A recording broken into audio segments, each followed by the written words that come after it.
All right, good morning, class. Welcome. So today we're going to continue our discussion of popular music from a music theory perspective. Here's the outline of what I'm going to talk about today. So part one, we're talking about harmony in pop music, and we're going to talk about loops and absent tonics or absent dominance. And then we're going to talk a little bit about tonal ambiguity. In part two, we're going to talk about rhythm in pop. So we're going to discuss syncopation and the idea of surface structure versus deep structure. So there's loop. And this is defined as a chord progression that repeats throughout an entire section or an entire song. And starting in the late 70s, it became increasingly common for songs to be dominated by loops, to the point that today a lot of pop songs are just a single loop for the entire song, like 2 to 4 chords for the whole song.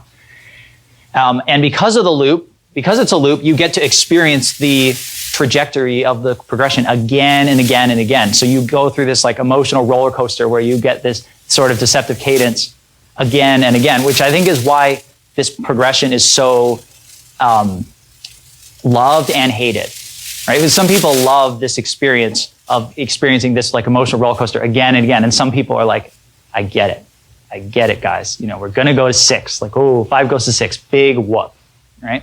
Okay, so now we're going to talk about absent tonics. The idea that you can have a pop loop that avoids 1 entirely. There's just no 1 chord.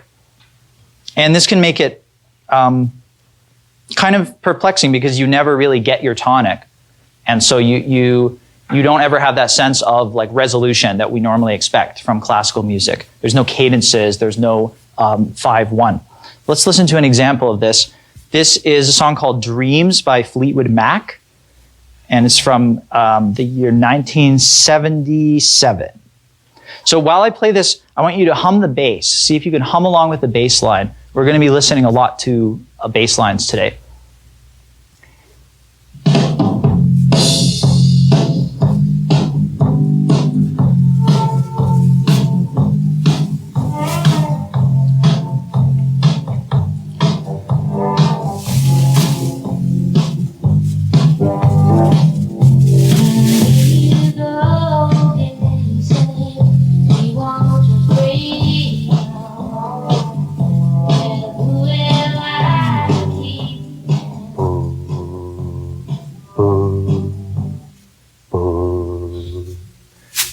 Let's hear everyone humming. Boo, boo, boo. Right? So we have 2 notes. Now, if you went to a piano, which I highly recommend when you're trying to figure out a song by ear, and you play around and you figure out, oh, there it is. Okay. Boom, boom. Okay, so those pitches were F and G. And that was our bass loop that repeats for the whole section. And then say you went and you transcribed melody at the piano and you figured out, and then you heard the inner part, and you collected all those pitches and you listed them. You saw there was A, B, C, D, and E. Let's say you have this. So what's the first thing to notice about the pitches that we have here? Yeah, Lindsay. They're all naturals. So we have some options for key right off the bat, right? We could be C major, right? Seems like a safe bet. C major. In which case, what Roman numerals would we give to these? F and G. So it could be 4 and 5.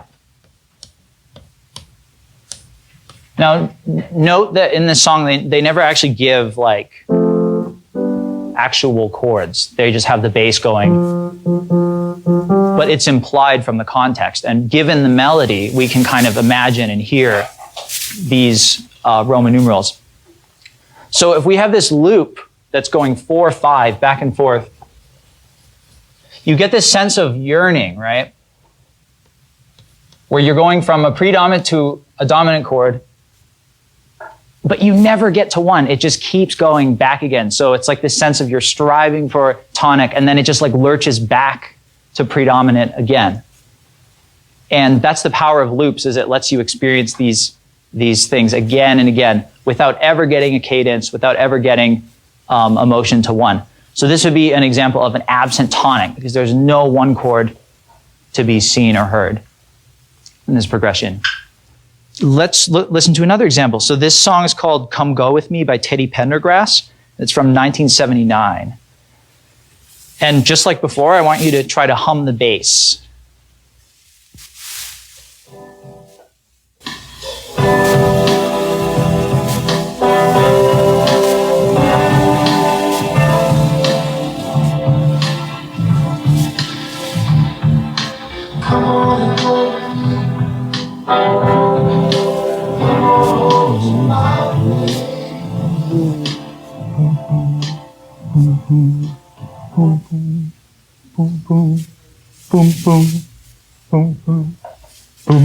And then if you went to your piano, you figure out that it's E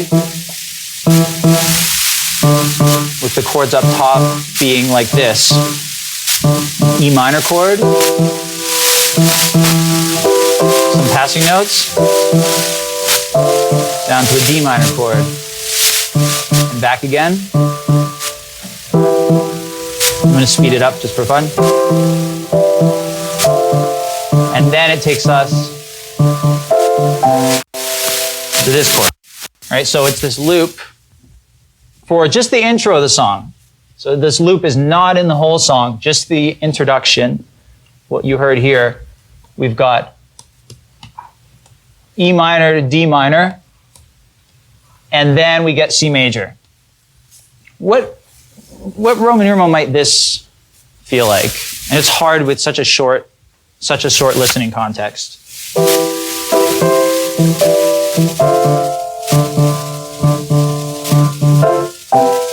I don't feel like running, baby. But yeah. The tonic one, and that would be more clear like with the whole song played for you, that we get our tonic. So this is an off tonic beginning, but eventually we get tonic.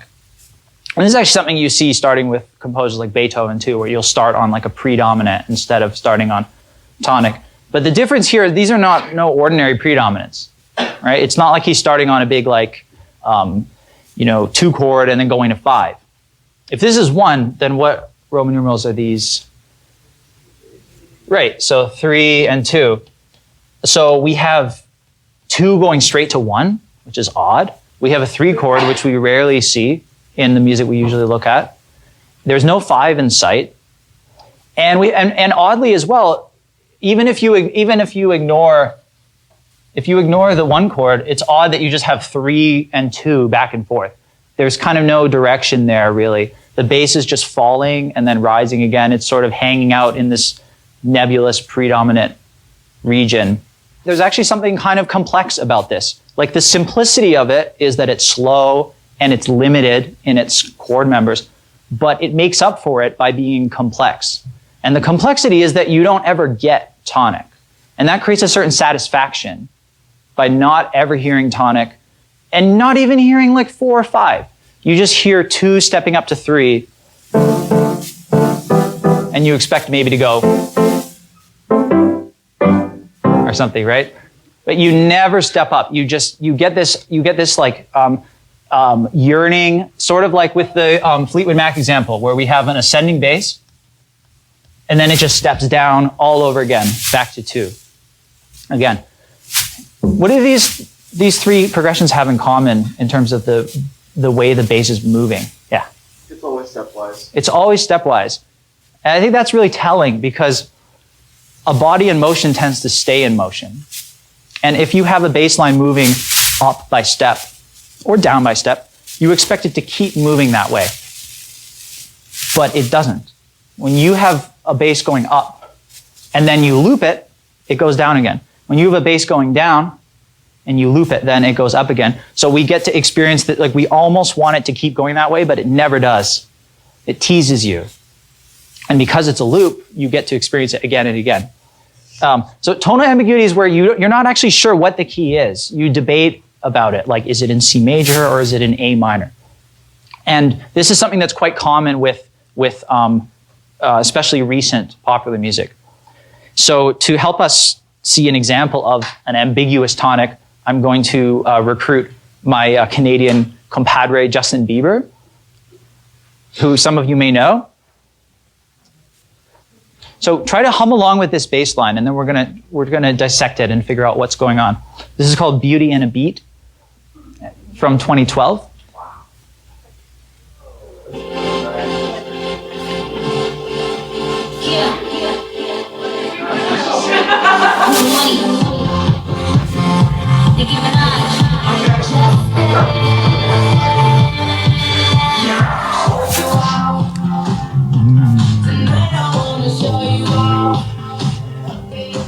Humming.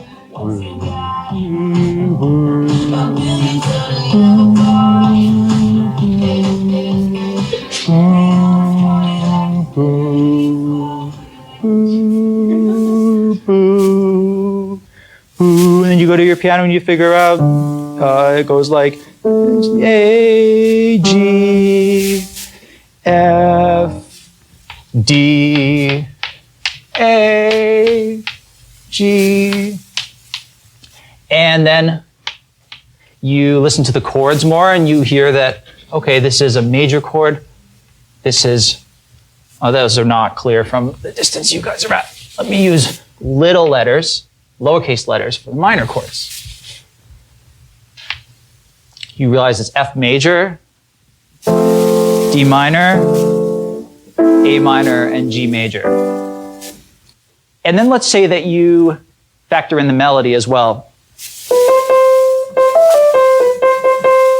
And you see it uses a lot of like C, D, and E. What are we to make of this? Max, what do you think? It looks like C major. So C major seems like a really good bet. These are all diatonic chords in the key of C major. But I did tell you this is an example of tonal ambiguity. Why might that be? Yeah. F major? Okay, do we have G major chords in the key of F major? So it could be possible it could be F with some altered notes. But there's another key that this actually fits into without any accidentals required. I'll give you a hint, it has the same key signature as C major. All right? Gaia, what do you think? Say again? A minor, that's right. So this could fit into A minor. And so you have this ambiguity where you certainly know the collection. We certainly know that it's white keys only. And we know what sounds wrong. We know that if we play a black key, it'll sound wrong. Right? We know it sounds bad. Right? But what we don't know is what is the actual tonic? What is the tonal center? This is not an easy problem to solve. In fact, I would argue there's no real solution. Because if you say it's in C major, here I'll give you a tonic drone.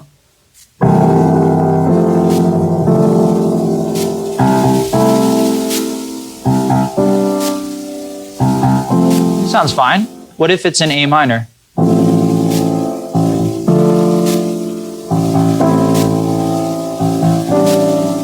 Now I'll give you the melody. Now what about in A minor? So they both seem perfectly fine options, right? So yeah, so this music's more about being in like a collection rather than a key. We know what the pitches are, but we don't necessarily know who's the boss. And we never get a cadence, so we never really solve the puzzle. So we're going to talk about syncopation, which is something extremely common in popular music. Who can give me a quick and easy definition of syncopation? It doesn't have to be fancy. Yeah. Right. So you have events that are on offbeats or weak beats. We all know and love it. It happens a lot in lots of music.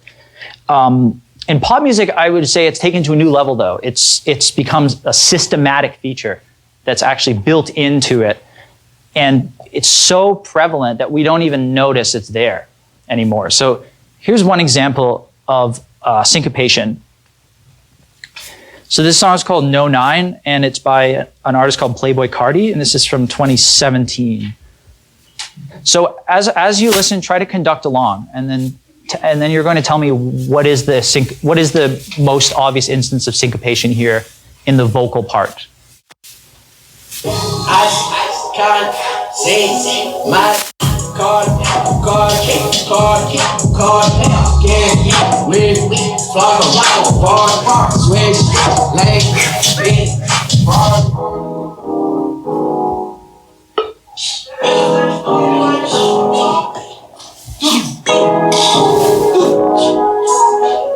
Yeah, no, link, can't, no, big, walk, car. All right, so Phil, put away your phone. So we have, not too hard to find the beat, right? As some of you folks are going 1, 2, 3, 4, and some are going 1, 2, 3, 4. Let's say that it's a slower beat, and that's because we have the clap sound on beats 2 and 4, right? I can't sing my card. 2, 3, 4. And this is very common in pop music to have a clap or snare on beat 2 and beat 4. It's a nice way to figure out where the meter is when you're not sure, and where the beat is when you're not sure. You can say, okay, there was the clap, that was probably beat 2 and beat 4. What was the instance of syncopation why did I use this example in the vocal part? Lindsay? Like every time he says something, it's on an offbeat. Right, every time he says something, it's on an offbeat. 2, and 4, and, which is sort of remarkable if you think about it, because it's so systematic, right, that you don't necessarily even notice it as syncopation, because it becomes just a normal thing. So syncopation has become this like regular household member in popular music, where it's part of the common rhythm, and it creates a sense of groove by being so systematic and consistent. So here's another example that does very similar thing. Try to conduct along with this one.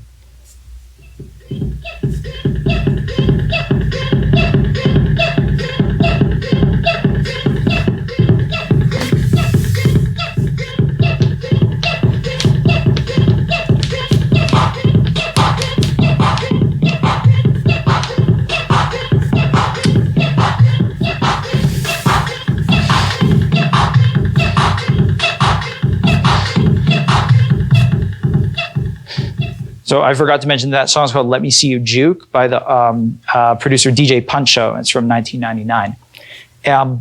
So that does the same thing as the previous song, right? Juke, juke, juke, juke, and, right? And again, we have the clap on beats 2 and beat 4. 2, 3, 4. The only difference is it's a lot faster this time. But again, you have that consistent syncopation. The voice only appears on the offbeats. It's systematic. So both of these tracks, the point is that they both use syncopation in a systematic way to create groove. And we have no trouble finding the beat, even though the main melodic element, so to speak, is the main element of attention is on offbeats. And we can find the beat easily because the kick drum is helping us, the bass is helping us, the snare and clap are helping us.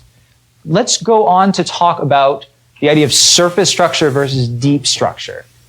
So this is an idea that goes back to linguistics, actually. And there's a professor here at our very own Eastman School called Davy Temperley in the music theory department, who talks about rhythm in pop music quite a bit. And here's a figure from one of his books. And he talks about surface structure versus deep structure. Now let's listen to this example first. So it's from a song called Here Comes the Sun by the Beatles. For those who don't know this song. It's all right.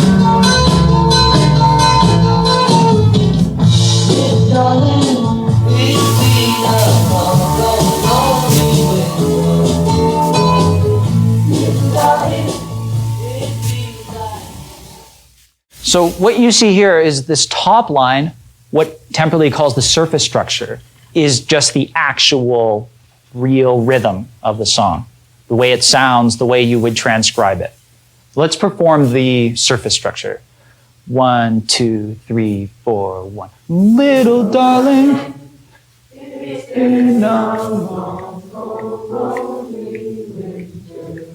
All right, so highly syncopated. Starting in the second measure, they're all displaced. And that's really what syncopation is. It's a displacement, right? You have an event and you move it forward or backward in time.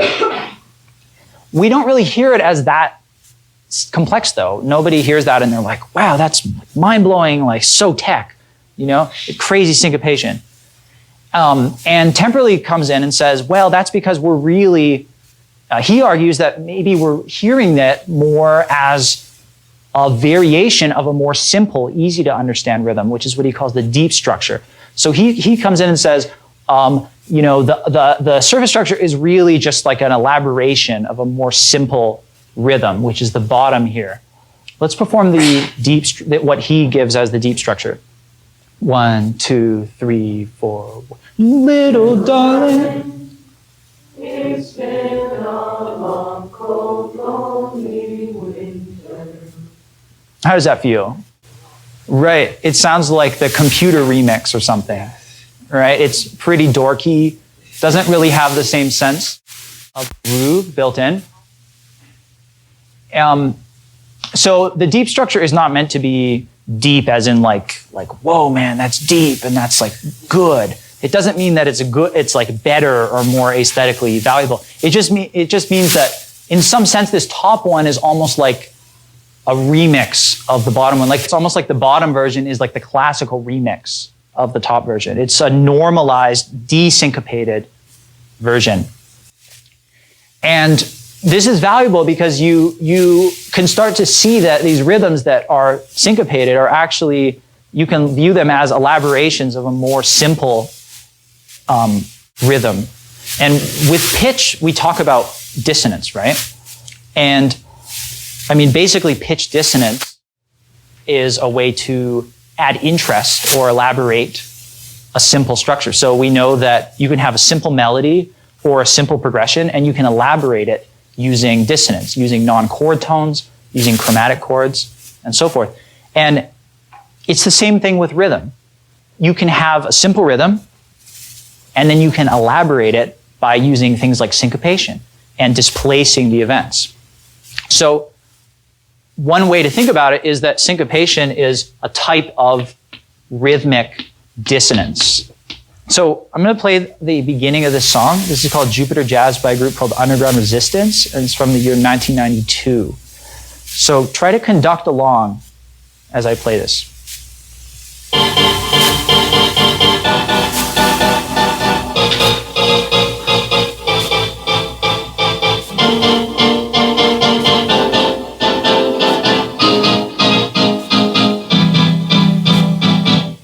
It seems fairly easy. Like, sure, it's got some syncopation, but dum, dum, dum, dum. Most of you heard it as beginning right on the downbeat, right? Which is very reasonable. So this is probably how it sounded to most folks, right? Da da da da da da da da da da da da da da. Very understandable. But let's hear the fuller context of the song. So let's see when the drums come in. What's going to happen? Okay, listen to the full context and try to conduct along and see how far you can get with conducting.